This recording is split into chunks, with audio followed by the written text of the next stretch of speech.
On this week's Gridiron Report, we have the Pistons locking up the number one seed for the NBA playoffs and the return of Motor City Crash Out. And it's all brought to you by Pins and Aces, our favorite spot for all your golf apparel needs. Use promo code GRIT at checkout for 21% off any product at pinsandaces.com. Let's get into it.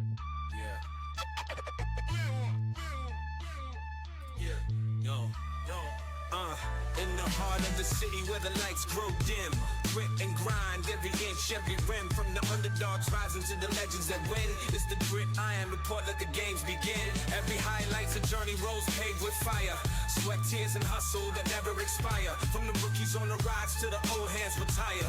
Grit iron is the place for fans to conspire. Hustle on blast, beats thundering loud.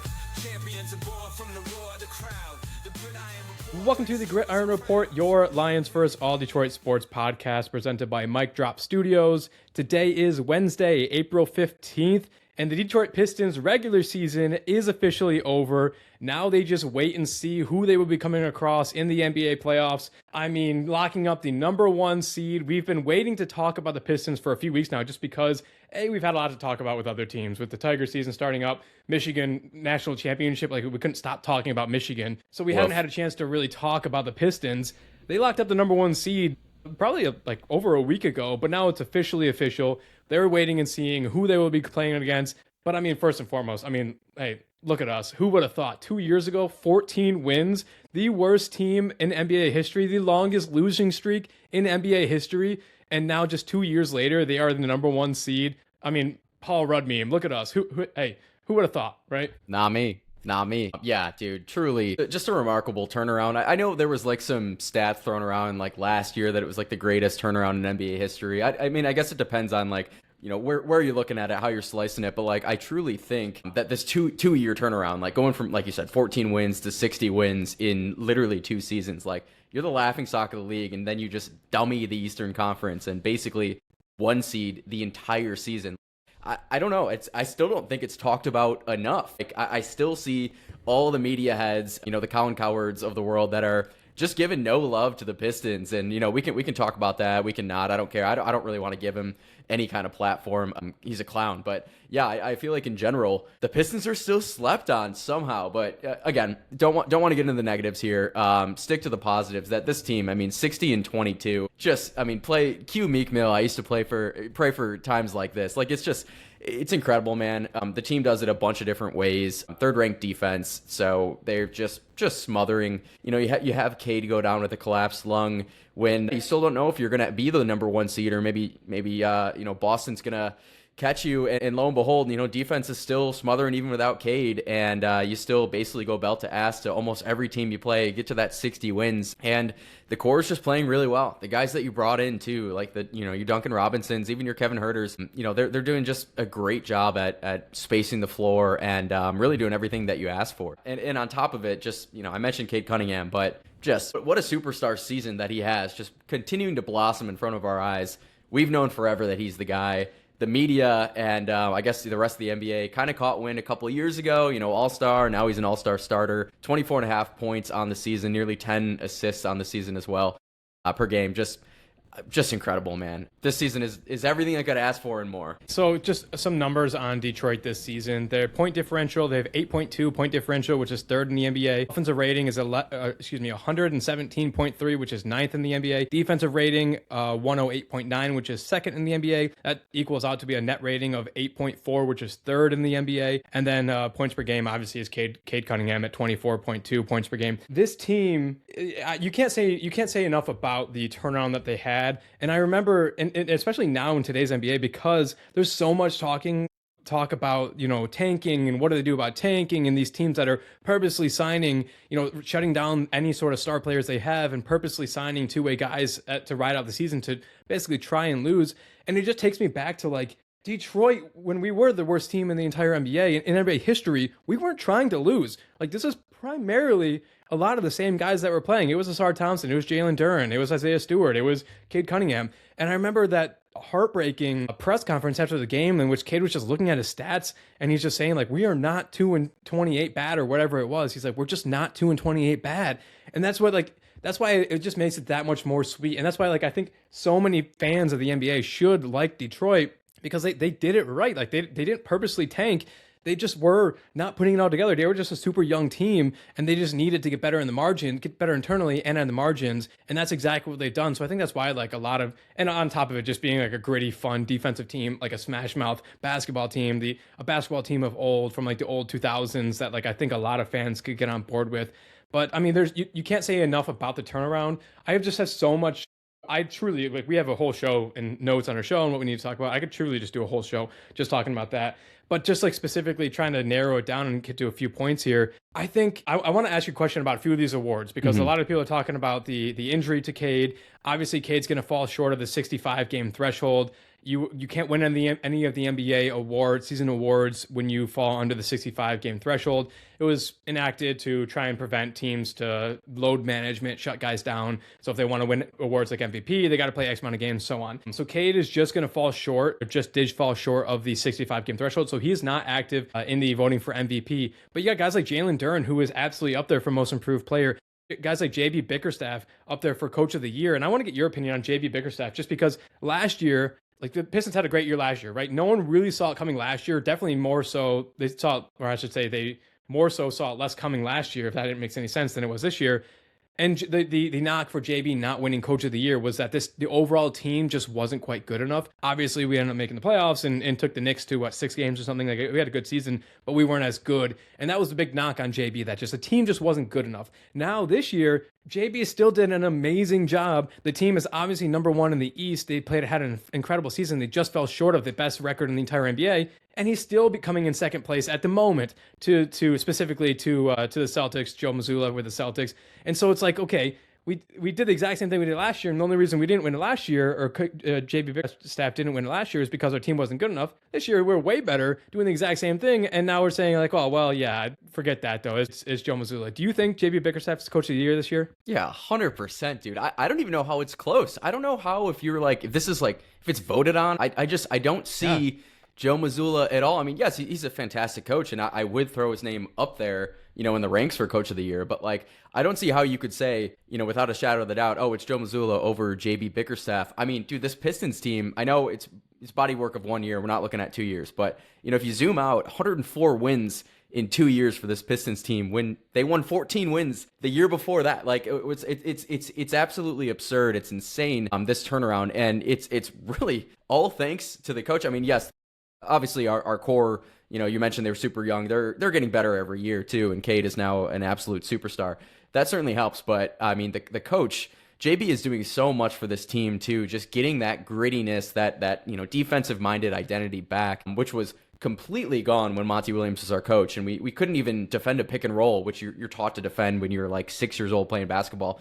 The team just 2 years ago couldn't even do that, couldn't do any of the fundamentals, won 14 games, and now, fast forward, and basically 104 wins later, all on JB Bickerstaff's shoulders, and still that's somehow not enough to say, this guy is coach of the year. I mean, I get it. The Celtics were supposed to be maybe in a micro tank mode, right, with Tatum out the majority of the season. They still played extremely well. That's all cool, but I mean, this is a perennial powerhouse Boston Celtics. One of the winningest franchises in all of sports, right? Especially in the NBA. Again, I know you're only looking at the year sample size, but like you got to think these voters are kind of looking at that too and wanting a story, and I think there's really no better story than the Detroit Pistons. So I mean, for that, I'm totally giving it to JB. Who knows? But I certainly don't see Mazzulla. I just don't see it. Yeah, and so Mazzulla, and I was just trying to look up the odds right now. I know he was tracking as the favorite. JB, a lot of the interviews with these guys who do get votes on it,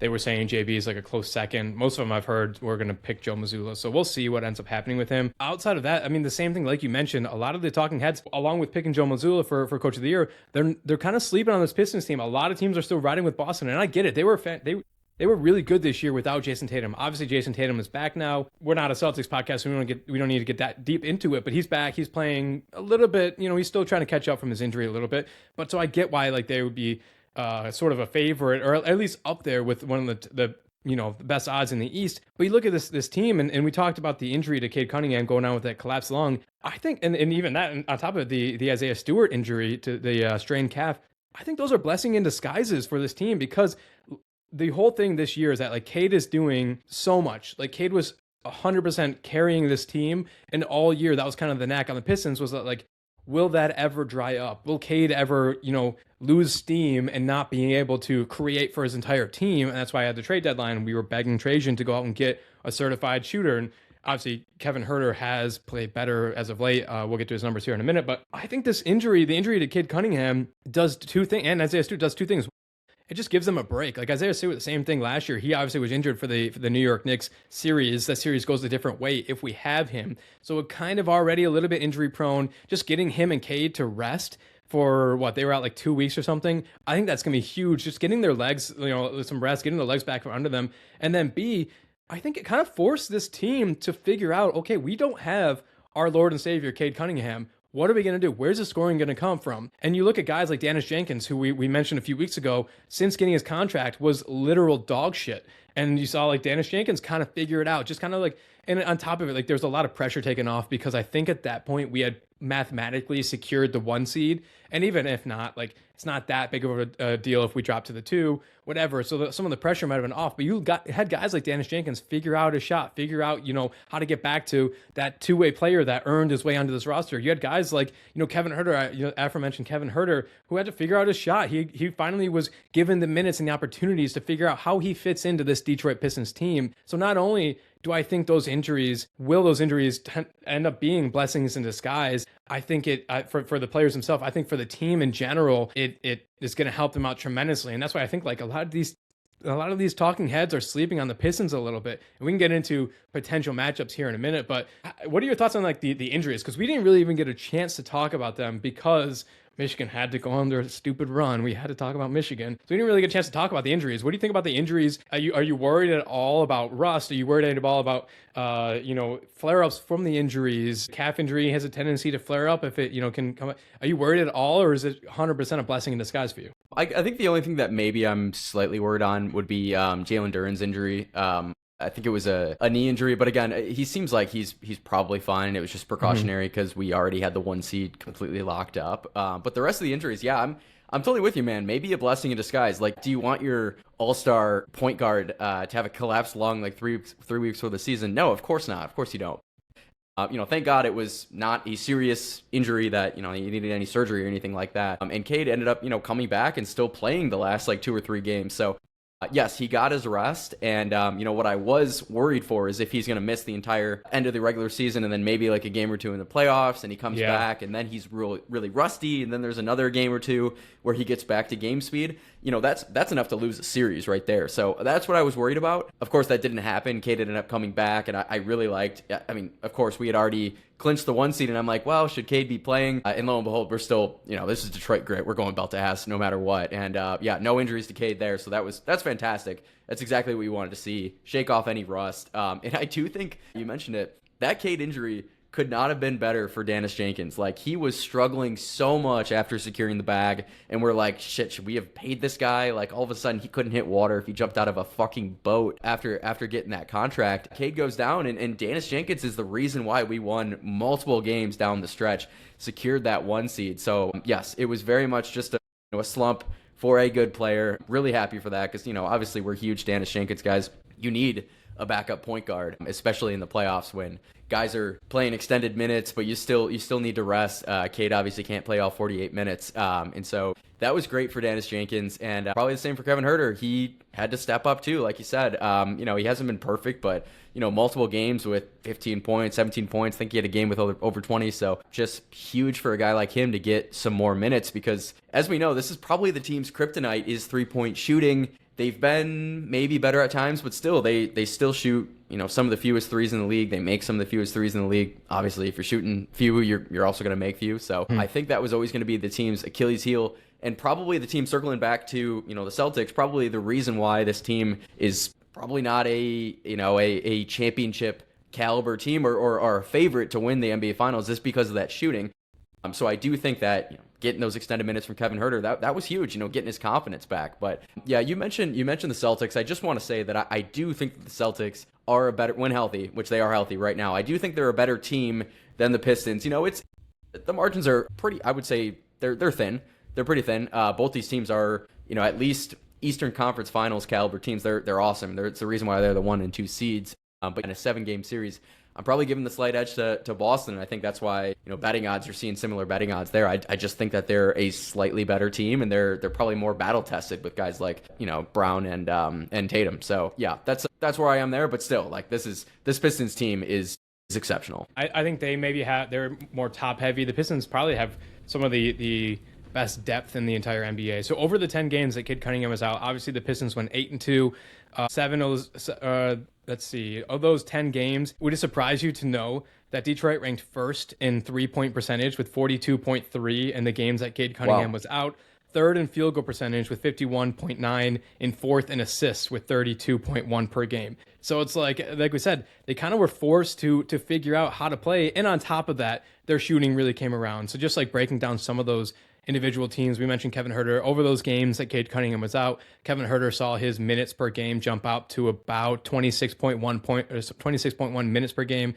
His 3-point shooting jumped up to 38%, which is great, on about 5 attempts per game. So that's kind of where he was a few years ago. He's really struggled over the last few years. So great to see him, maybe, like we said, the Cade injury kind of forcing him to get back in there. And over that time period, he's averaging about 12 points per game. And that's exactly what you really need from Kevin Huerter, and all you need from Kevin Huerter, a guy that can space the floor and give you maybe 10 points per game off the bench whenever he's going to come. Dennis Jenkins, in that same time, he saw his minutes per game skyrocket. Obviously, Cade's 100, full replacement. He saw his minutes per game go up to 35.9, so damn near every minute of every game. His 3-point percentage was 45%, 4.4 attempts per game. So his 3.7, it's just skyrocketed. And then his points per game were just under 20 points per game, including a 30-point game against the Los Angeles Lakers, who were, at the time, if you recall, absolutely red hot. So again, I think this ended up just being perfect for the team. And you mentioned Cade coming back, and I think it did play out perfectly in that, like, we didn't get him back right when the playoffs started. Like, he got a few games to kind of get his feet back under him.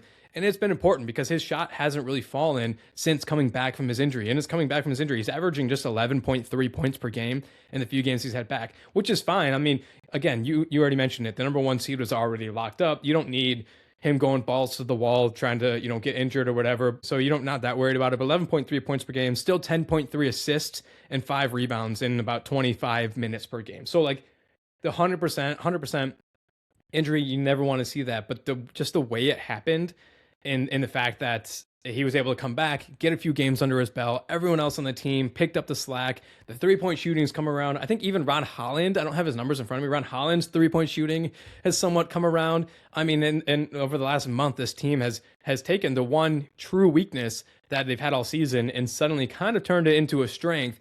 And that's why, we saw, a few big wins over, Philly, a big win over Minnesota, Toronto, another one over Minnesota. So that I already mentioned that Los Angeles Lakers won, which the Lakers were absolutely red hot at the time. So yeah, I think it was 100% perfect. The last thing I want to say, I feel like there's this, just online, I keep seeing this narrative that like Detroit's beating up on tanking teams. Obviously, we beat the shit out of the Pacers last night.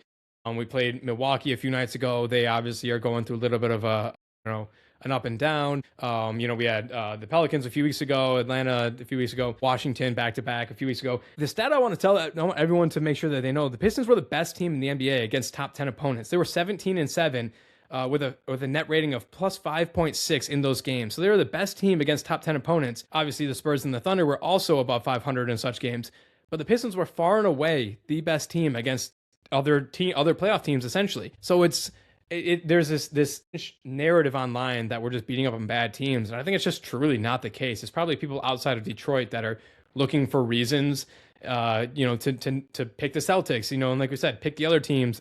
But I just want to get that narrative out there that this Pistons team against the best in the Eastern Conference in general, I think first time in a while, the Eastern Conference is leagues above the Western Conference, but the Eastern Conference in general, and the Pistons included, really good against top teams. I want the masses to know that. Bro, and what a lazy, weird ass narrative too. Like, are they watching the NBA? Like, there's literally a record number of teams that are tanking right now. Like, I'm looking at the fucking leaderboard, not the leaderboard. I've been watching too much F1, whatever. The conference standings, and like there's almost 10 teams that are in tank mode, like 30 wins or less. And like, if you look at the teams with 23 wins, whatever, there's still like 8 teams. So, I mean, we play who we play, right? It's, I don't know. That's absurd to me. Like, if there, obviously there's like 7 or 8 teams tanking, like you're going to be playing them decently often, especially in the East. When you have 3 teams that are just abysmal, dude, the Nets, Pacers, Wizards, like they have a combined, I think, less wins than the Pistons for those 3 teams combined. So weird take there. I have not seen that online. I'm glad I didn't, because I'd probably get like big mad for no reason, but really weird take. But I do want to hear your take on the play-in, which, as we're recording right now on Tuesday, the play-in has just started. I think the 7-8 matchups are playing today. The 9 and 10 matchups, I want to say, are tomorrow, but Sixers play the Magic. Obviously the winner of that game will play the Celtics, but we don't. So we could play any combination of 76ers, Magic, Hornets, or Heat. In all likelihood, probably going to be the 76ers or Magic, but you never know. Hornets or Heat could easily sneak in there. I think especially the Hornets. They're a decent team, and they could easily get hot for like a 1-game, 2-game sample size, and I could see them sneaking into the 8 seed. But I want to hear from you. What is our optimal matchup? Like, who are you looking at out of those 4 teams and licking your chops? And then, conversely, like, is there anyone that we want to stay away from, that we don't even want to like get into a situation where we're getting to like 6 games, 7 games, and maybe we will with one of those teams? What are you thinking? Yeah, so I was just talking about this with my brother-in-law the other day, just talking about like who we want to go up against. It's difficult because for each team, you have different reasons that you'd want to go up against and different reasons you would want to avoid. Just starting, with the 10 seed Heat, excuse me. The Miami Heat have been really bad over the last few weeks. Like the last 2 or so weeks, it didn't look like they were going to win another game. They were in high danger of slipping out of the playoffs. This season, if my numbers are correct, the Pistons are 1-2 against the Heat. I just feel like Bam Adebayo doesn't shoot threes. He very rarely ever shoots threes. And I feel like I've seen more than once Bam hit a game-winning 3 against us. And the Heat, so like they're on a slide right now and kind of going into the playoffs as a cold team. I don't necessarily want to go against them. Tyler Hero scares me, a future Piston. Mark that, chat, check that. Future Piston, Tyler Hero. I don't want to go against someone like him. But they probably are the team in which like they're skidding the most at the moment. So we probably would be okay with coming across them. Revenge game for Duncan Robinson, even though we traded for him. It's not like they shunned him. I guess they traded him away, so it would be kind of a revenge game. So I guess the Heat are skidding a little bit. The Hornets are interesting because Hornets can get red hot from 3. They're a young team that, like, if you're a Charlotte fan, if you're one of the 4 Charlotte fans in the world, they are a very exciting team that's young and they have a lot to play for in the next few years. That being said, they shoot a lot of threes, something that can sink a team. Like, out of nowhere, a team can get red hot. It's very volatile. They can get red hot and upset a team randomly. They also could just be cold and kind of get blown out in whatever, in the playoffs and everything. The Detroit Pistons are 3-0 against the Hornets this year. So we also, side note, had the physical fight against them a few weeks ago, and I don't think that's going to happen in the playoffs. We haven't seen Isaiah Stewart in the playoffs yet in his career, just because he obviously was out last year. I think he's smart enough. Even like last night against the Pacers, some backup centers tried to start a fight with him, and Isaiah was like, all right,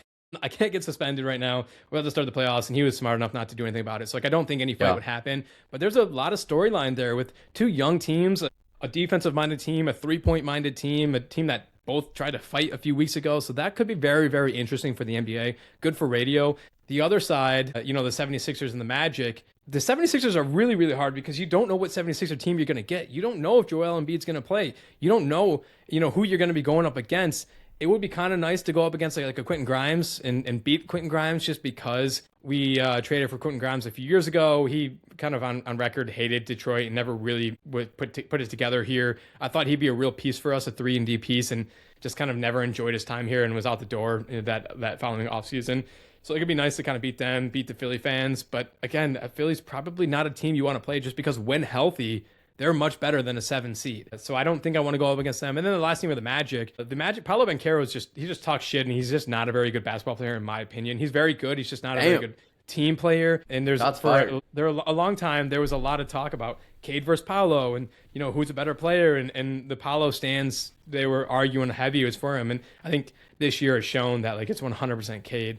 The Magic, I think, are a team that a lot of people hoped that they would turn into what like the Pistons are, like a defensive-minded, hard-nosed team.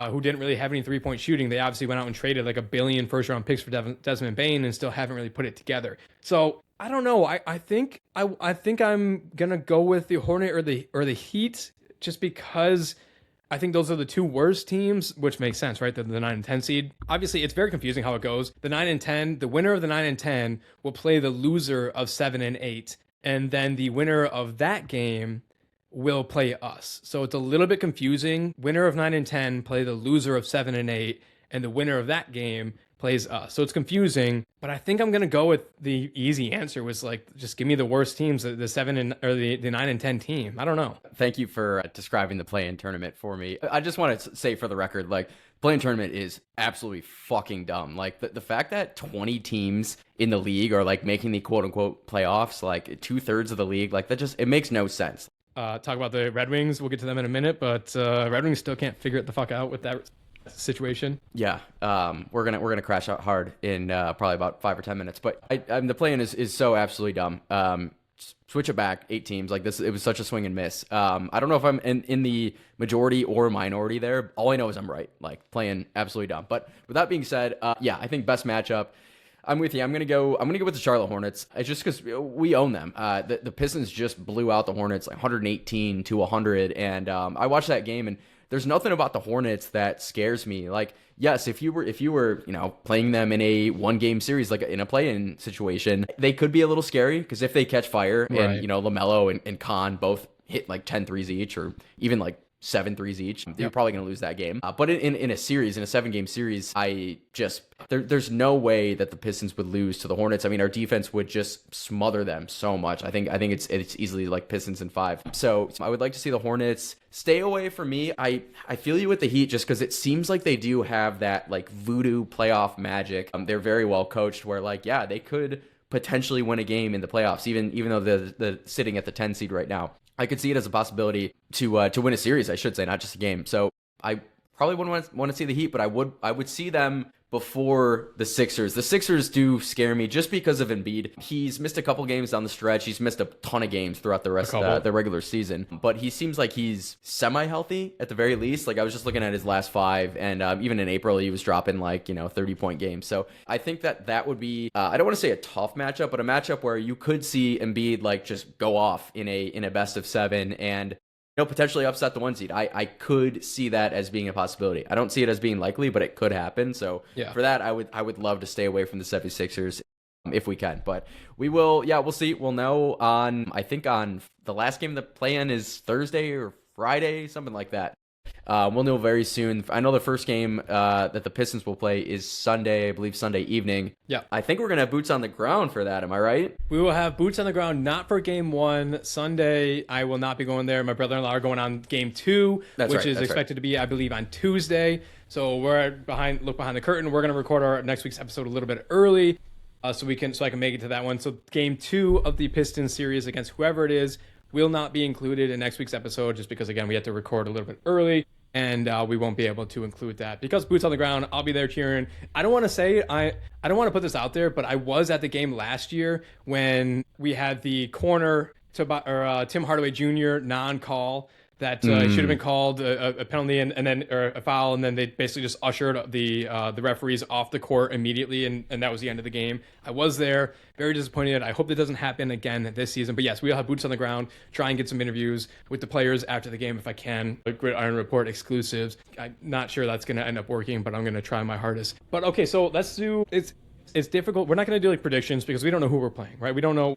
Next week when we're talking about the series, like I said, we can do more predictions. But let's go into like the floor of this team, or let's maybe the ceiling and the floor, and like what would you consider, same as we did for Michigan State, what level into the playoffs would you then suddenly consider this a successful season? Obviously, really, what last week we mentioned in the show, we took over first place in the East in like November and never gave it up. A huge a target on our back all season, but there necessarily wasn't there wasn't that expectation, in my opinion, in the off season. So like the season itself would warrant a long run, but maybe you were still a little bit ahead of schedule. What's the bare minimum this team needs to get to in these playoffs in order to consider this a successful season. Okay, so I'll go a couple different ways. I'll go with your bare minimum. I'll give you a successful playoff in my view, and then I'll give you the ceiling in that order. So for me, bare minimum, you are winning one, and honestly, bare minimum for me, like it's probably still not enough. But yeah, I think you're winning.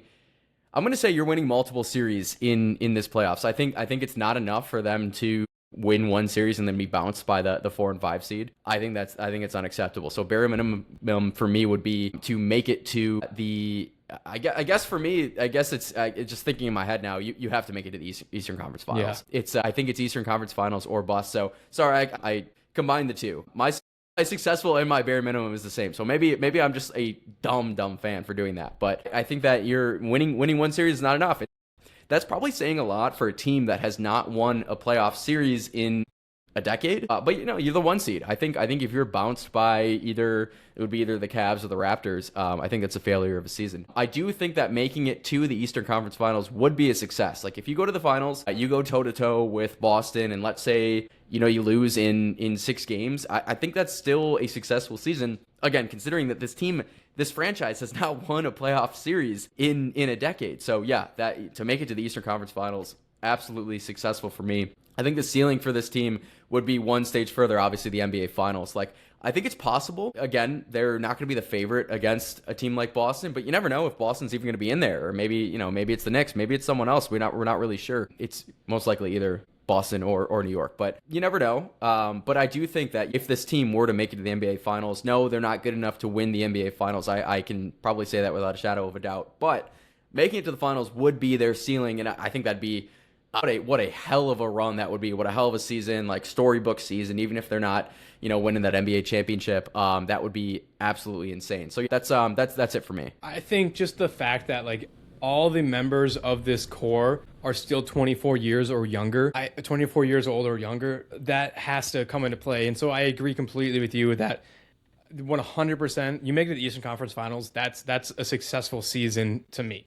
That's like, hey, I think we're still a slightly ahead of schedule, slightly fighting above our weight class a little bit, like overshooting our coverage a little bit. I think this team still, you go out and you get like a certified, another certified Duncan Robinson or like, certified 3-and-D guy. Then I'm starting to say like, okay, now you have all the pieces in my mind. Now the minimum has just been risen. Now you got to go to the finals. And so but obviously we're not there. I think we're still slightly ahead of schedule. I don't think anyone saw us being this dominant throughout the entire regular season and coming in as a 1 seed. I think a lot of people saw the Pistons maybe even taking a step back, obviously just sneaking in the playoffs last year, but taking a step back and being, if not around the same as what we were last year. And so to be the 1 seed, I think we're still a little bit ahead of schedule. So I think Eastern Conference Finals is 100%. Like I'm coming away saying, and no, of course, I don't want to, if we get swept in the Eastern Conference Finals, then that's no bueno. I'm out, not a success whatsoever. You take that to 6.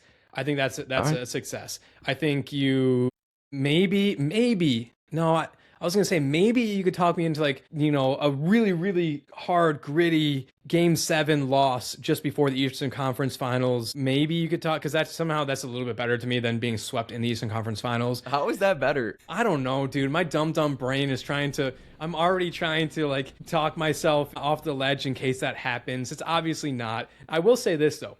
You go to the finals, obviously that's crazy great. I'm so happy that we're still, like I said, so far ahead of schedule. I am terrified of the Spurs. The Spurs did nasty things to us during the regular season. The Thunder are the Thunder. Like they're obviously going to turn on in the playoffs. They're going to be a whole different beast. I'm not necessarily afraid of the Thunder. I think the Spurs scare the shit out of me. So if we make it to the finals, and we can talk about this more as we get into the playoffs and teams fall out and teams advance, stuff like that, the Spurs scare the living hell out of me. And obviously we wouldn't come across them until the finals, so we'll cross that bridge when it happens. But yeah, Eastern Conference Finals, not getting swept in the Eastern Conference Finals is my come away from that and be like, okay, let's go out this offseason. Let's go get the last few guys we need. We're good to go. We're ready for next year. That's my opinion on it. Yeah, dude, I'm totally with you on that Spurs take. Like they would just dummy us. I know that for sure. They're just better. They can space the floor out. No one could stop Wemby. It's not just the Pistons. Like best defense in the league still had a very much a difficult time stopping Wemby in the regular season. So that'd be tough. The Thunder are. I mean, I think most of the times when the Pistons played the Thunder, I think it was twice. They had at least a couple starters out.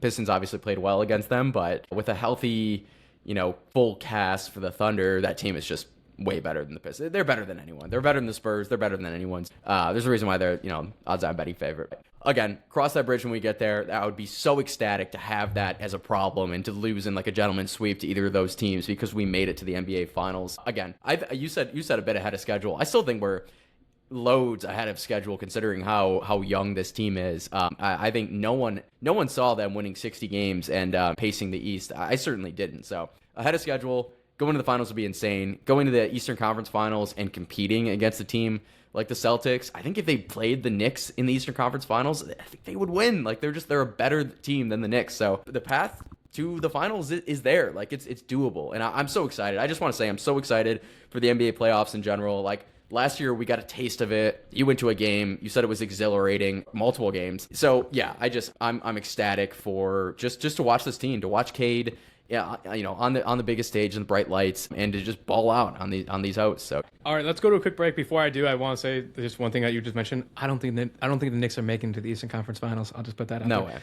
No. Let's go to a break. They're not beating Boston. No. I agree. That we just did almost 40 minutes on the Pistons. We could do another 40 on it, but we got some other things to talk about. So let's go to a quick break, and when we come back, we're bringing back the Motor City Crash Out. All right, we are back. We just had a lot of fun talking for 40 minutes about the Pistons.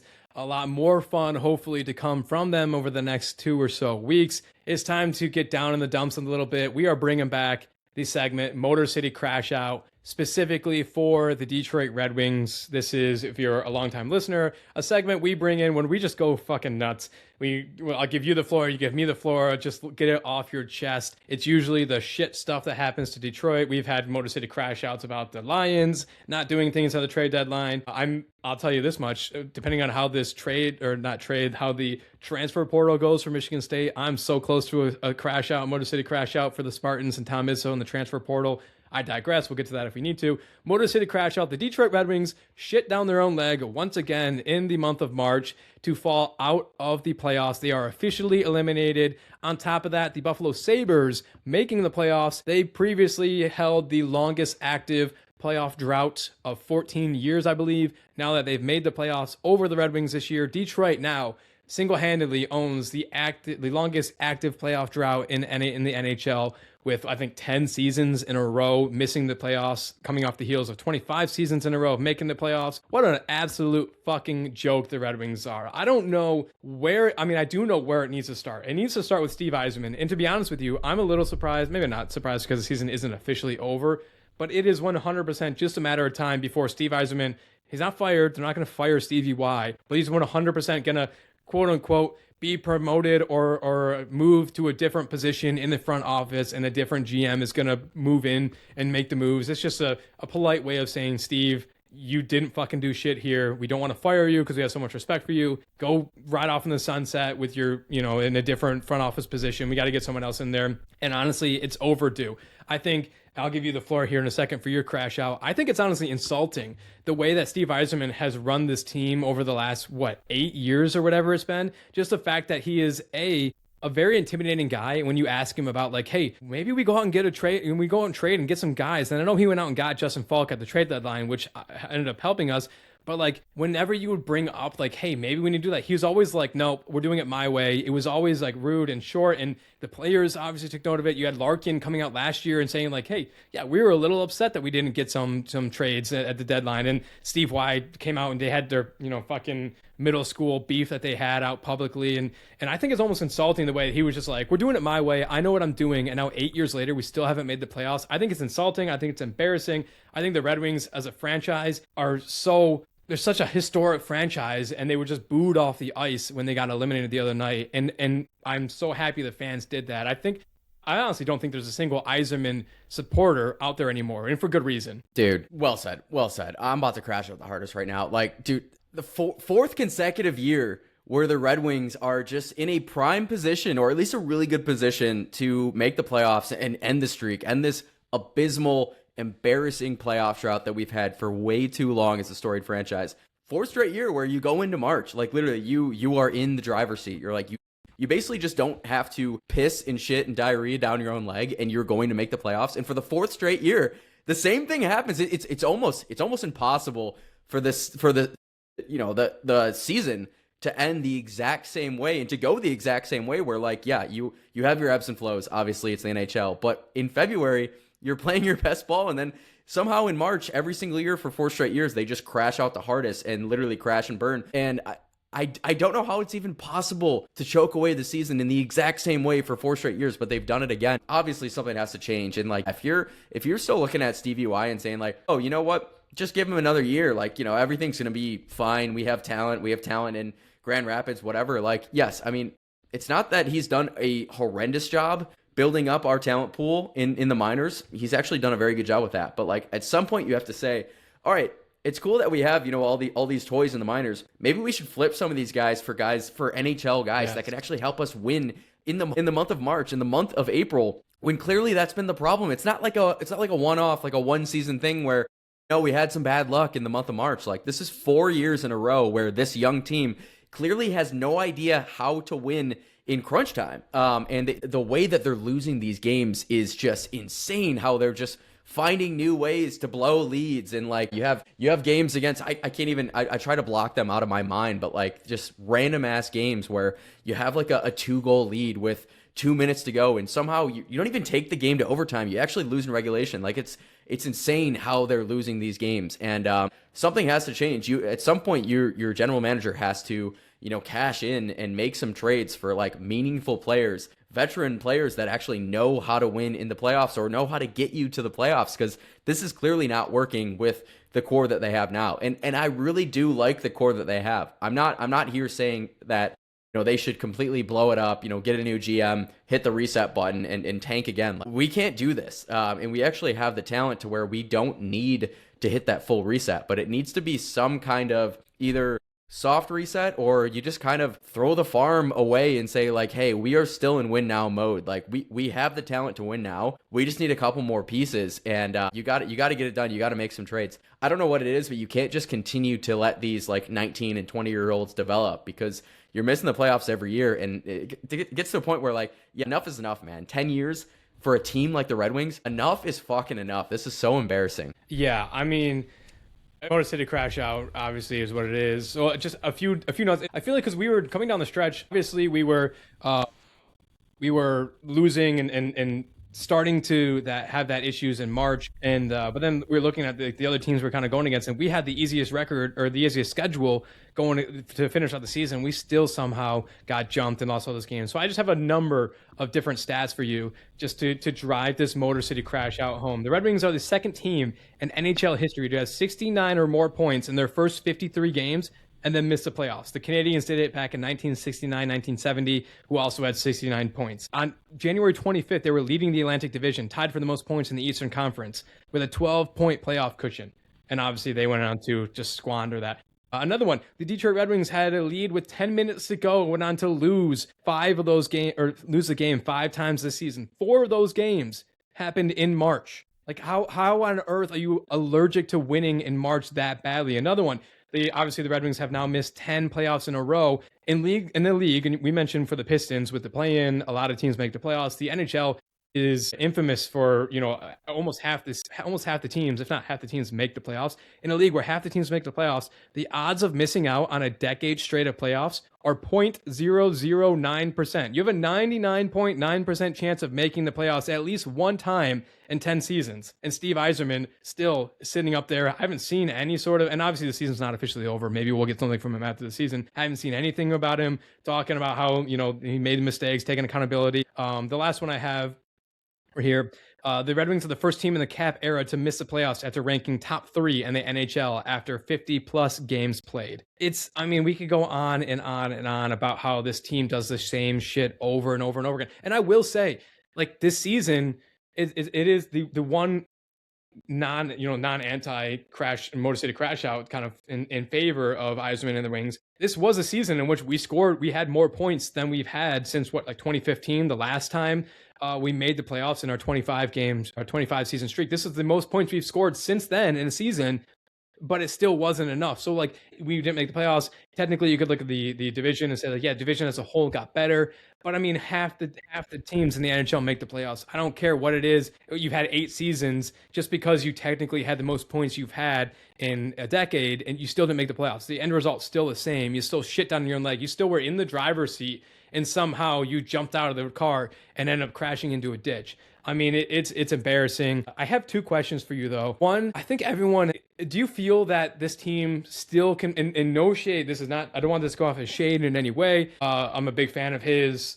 Do you think this team can still be led by Larkin being your number 1 go-to guy at age 30? Do you think he's getting a little bit older? B, because I've always had the opinion that like he's always been like a 1B. I don't think he necessarily has been a guy that can lead a team and carry a team. So now that he's a year older, going into a year older next year, do you think he can be that guy to lead this team, or do you think this franchise needs to finally be like, all right, Larkin's fantastic, he's an all-star, he's great, but he can't be your number 1 all-star. You need to have a 1A on top of him. Do you share that same sentiment, or do you think Larks can still get it done as our number 1A guy? I think Larks can absolutely still get it done. Don't share the sentiment at all. I think this is a guy. This is your boy, your hometown guy. Like, yeah, he's not perfect. Obviously, he's not like a McDavid or whatever. But even guys like McDavid aren't getting it done. Granted, they're still making it to the playoffs and the finals. I'm by no means comparing Connor McDavid to Dylan Larkin, but I do think that Larkin is our guy. And we did see when we went down with an injury, the team did struggle. I'm not going to say that was the reason, because Larkin did come back relatively quickly, and then the team still pissed down their own leg. So injuries were not the reason why the team stumbled and then, crashed their car into a ditch, or, off the Eiffel Tower or whatever. Larkin is not the problem. Right, I agree with that. Is there something to be said, like the team is still not winning? Like, should they hit the reset button? Should they trade Larkin for someone younger while he's still at just the peak of his abilities? Like, I wouldn't. I mean, it's definitely a possibility. I'm not going to just shoot it down, but I would not like to see that at all. Like, Larkin is still one of my favorite players. I don't know if maybe me being a Wings homer and a Larkin homer is probably hurting me. And maybe I should set that aside and say, hey, something's got to give. But for me, I can't see him leaving. I couldn't stand the fact if he left. And I do know for a fact if he did leave, he would have success where he went. So I don't think it's a Larkin problem. I think it's, I don't know. I don't know what it is, man. The boogeyman's in our locker room, whatever. Like, because I do think we have like a pretty good coach. I think we have talent.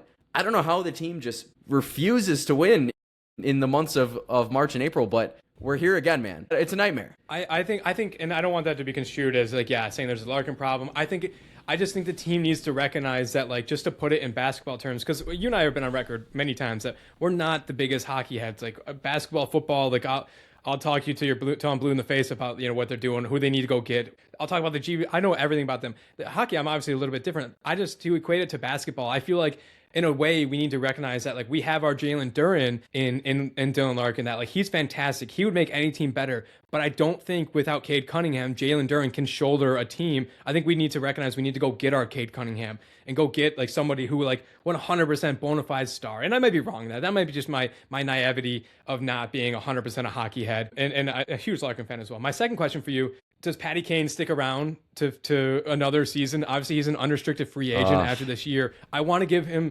a playoff atmosphere here in Detroit so badly, but I would not blame him for going to chase one last cup that he couldn't get it here. Does Patrick Kane re-sign with his age, with his friendship with Larks and DeBrincat and just loving it here in Detroit? Do we keep Patrick Kane around for one more year, for one more go at it? God, I really hope so, man. This was probably his best season with the Wings. I think he played over 70 games, I want to say, or almost 70, Last year, he might have been a little better last year. Either way, back-to-back just awesome seasons where he played like around 70 games, like, near full season. So for a player his age, he's 37 years old now, right? 38, whatever he is. Like, he's still at such a high level. I really want to see him stay. I want to see him stay forever. I want to see him end his career with the Wings and hopefully have at least one last playoff run back to the cup with the Wings. But again, that's probably just me being a homer, and what's best for Kane is probably not that, and I could easily see him leaving. And again, like Larkin, if Larkin, God forbid, ever left, I think that they would have success. These are world-class players. Patty Kane is still a world-class player, even at his age. He's playing very well still. I would love to see him stay on the winged wheel. I just don't know if he will. I don't know if he's going to want to put up with this again. With three seasons now with the Wings, and same thing. It's like Groundhog Day. So maybe he says enough is enough. I would love to see him stay though. I'm on the same page. Like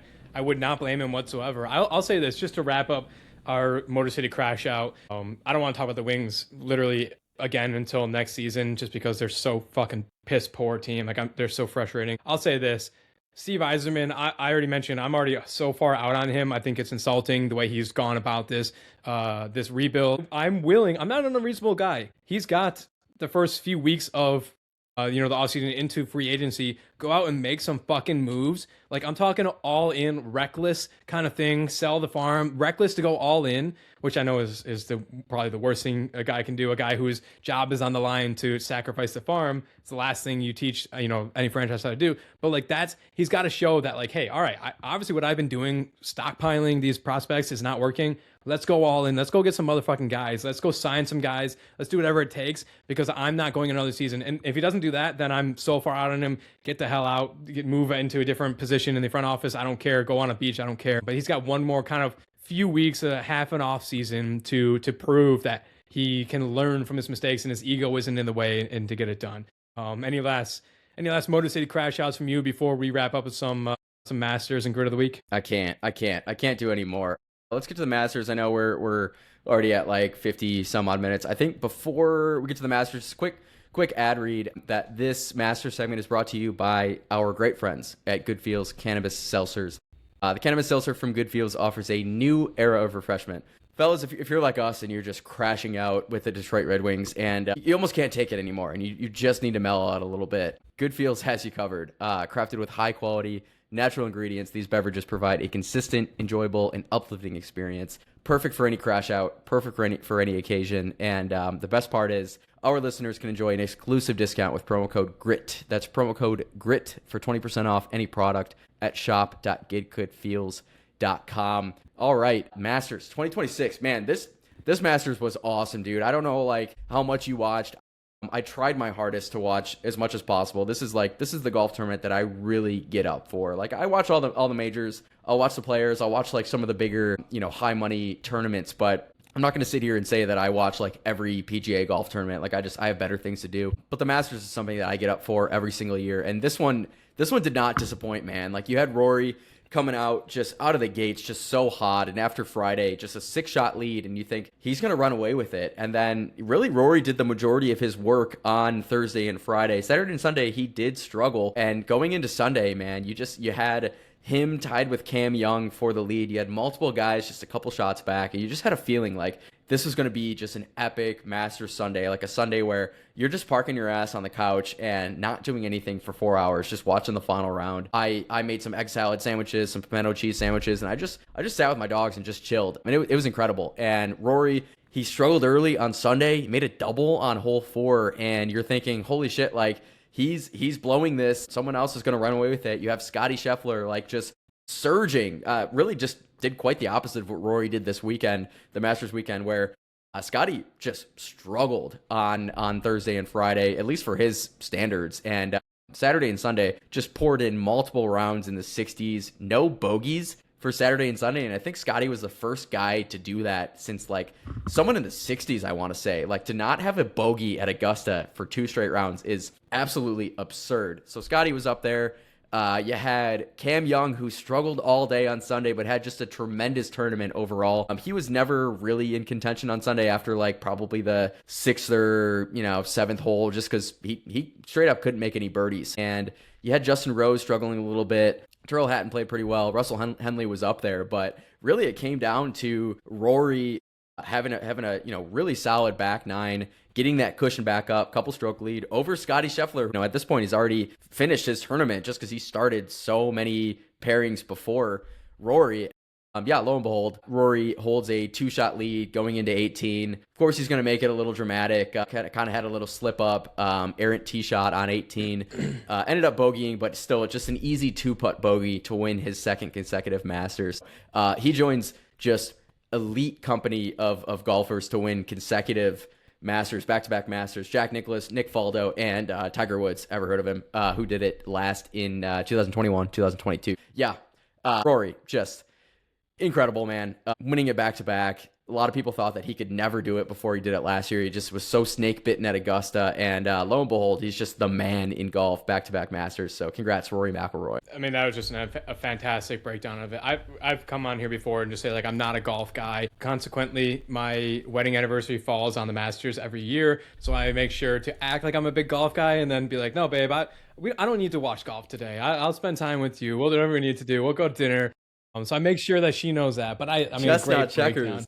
I know, and that's stuff you got to think about when you're going into relationships like that. But I did turn it on while we were waiting to go to dinner. My wife was still getting ready. I was obviously ready much before her. So I just turned it on real quick, and I did see Rory's, was it on 18 you mentioned? The crazy tee shot that maybe, yeah. I saw that and I'm like, okay, wait a minute. This might be a little bit interesting. And then I went to pour myself a pre-dinner drink, came back, and people were celebrating. And I was like, oh, okay, that was a little bit of a dud there. But I mean, I'm not a golf guy. I love playing golf. I'm not a golf watcher. It just immediately puts me to sleep. But shout out to Rory. Shout out to everyone. Shout out to Justin Rose. I hope he gets one. I do know I was talking with the boys over the Masters and how Justin Rose is always a bridesmaid, never a bride. Hope he finally gets one. That's all I really know about it. But shout out Rory. Yeah, hell yeah, man. And Rosie, yeah, he's older for sure, but he's played so well at Augusta, especially the last 2 years. I mean, just taking Rory to a playoff hole. I think he shot like, I don't even know what he shot on Sunday at Augusta last year, but it was some insanely low score, like 66 or something. So yeah, Rose, he sucked. He sucked this Sunday. Like he'll probably be the first to tell you, like he just didn't have it. And he was totally lost all, his confidence. But love Justin Rose too. Shout out Rory McIlroy, and yeah, just shout out the Masters. Like as long as like there's just like multiple players in contention on a Masters Sunday, I don't care who it is. I don't care if it's like the biggest villain in the world versus the guy you love or two no names. Like as long as someone isn't just running away with it, and a course as hard as Augusta National, like usually someone isn't running away with it. Like usually it's decently tight. Which I guess just makes the Masters so awesome. So shout out to the Masters for once again just proving you're the king, you're the best. Like if I never watched another golf tournament except the Masters every year, I would still be decently happy. Yeah, that's because the Masters is so awesome. So shout out Rory, shout out the Masters. I mean, and they have an absolute stranglehold and one of the best like intros and music. If I can, I'll put it in our show right here.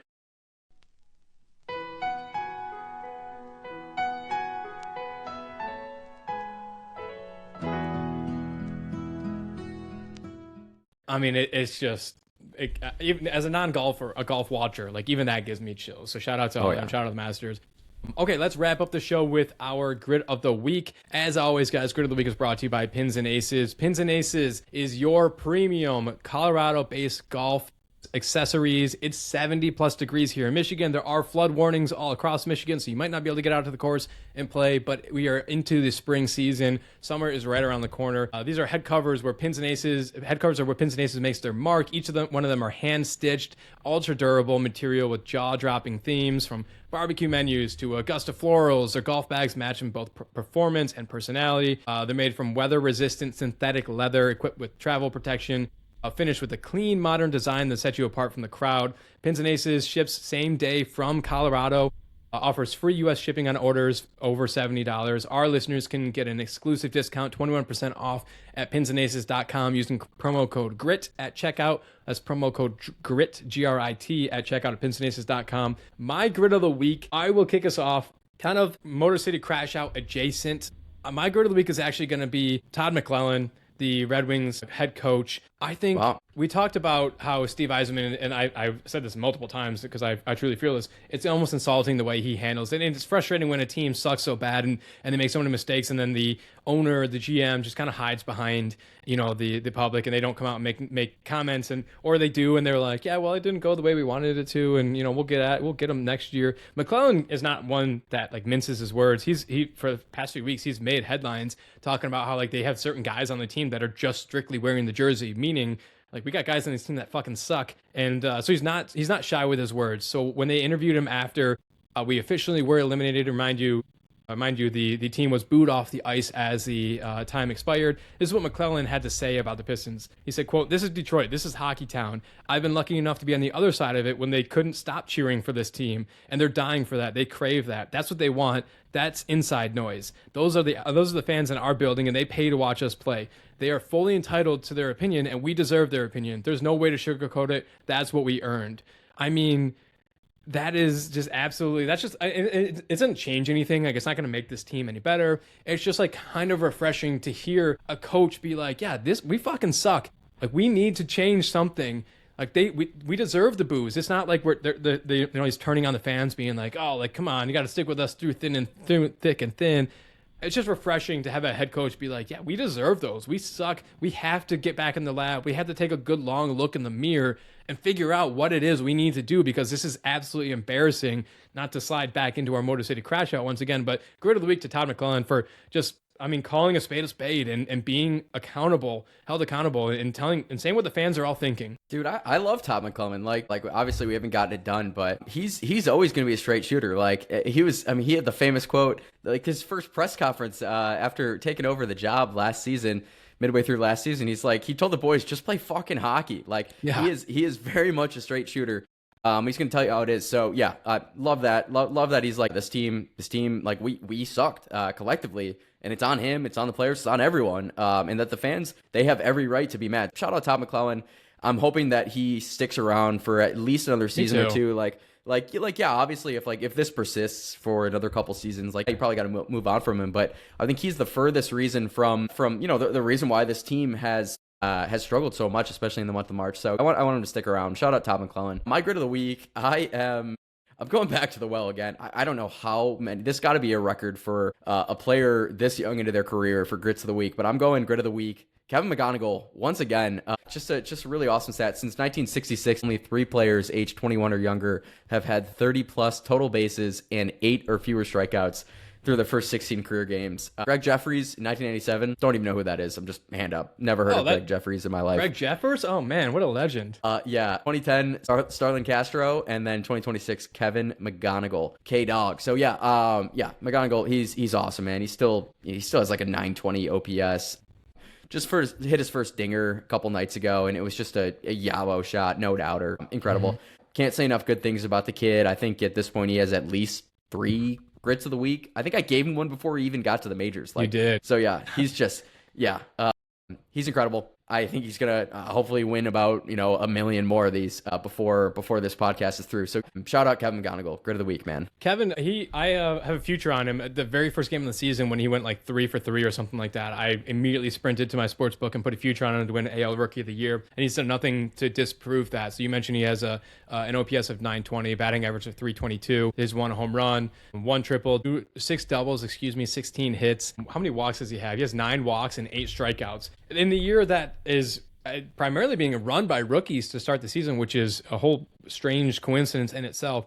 Kevin's leading the way in the AL. They batted him all up and down the order. He started at the back end of the order. He started at the front. He started in the middle. So they're putting him wherever he needs to be. His defense has been really good. So that's one of the main things with him in the minors is that like his bat would always translate. His defense was kind of questionable. He had a Derek Jeter-esque play deep in the shortstop hole and got the runner at first base. Really surprising there. He's been really good. Colt Keith has been really good behind him too. The 2 guys that are kind of keeping this team afloat right now as we sit at just 7-9. And they're currently losing to the Kansas City Royals. So shout out to Kevin McGonigal. He's fantastic. I hope he wins AL Rookie of the Year. I hope we get some, rewarded for promoting him and having him skip AAA. Obviously, that's what would happen there. So shout out Kevin McGonigal. Shout out Todd McClellan on both of our grits of the week. But all right, that's our show. Thank you guys for tuning in this week's episode. You can find both Kyle and I on Twitter at Kyle_Marino and at Dutton_Tyler. You can follow the podcast itself on Instagram or TikTok at Gridiron Report or on Twitter at Gridiron Report 1. You also can find these full-length episodes on YouTube at Gridiron Report.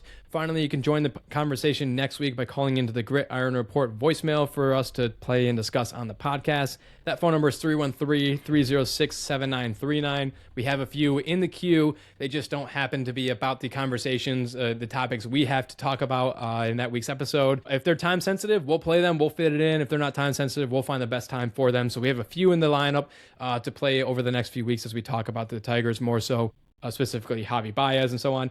Finally, if you like this episode, you can take a moment to rate it 5 stars. Leave us a review saying you enjoyed it, what you liked about it. Follow us on all forms of social media. Talk in the comments. We'll try and respond to all the comments we can. Be respectful in the comments. Follow us on all forms of social media. Thank you guys for listening. Thanks, y'all. Let's go Pistons. Every highlight's a journey, roads paved with fire, sweat, tears, and hustle that never expire. From the rookies on the rise to the old hands retired. Grit iron is the place for fans to conspire. Hustle on blast, beats thunder and loud. Champions are born from the roar of the crowd. The Gridiron Report where the stories are proud. Tune in, bring the heat, make your fandom a vow.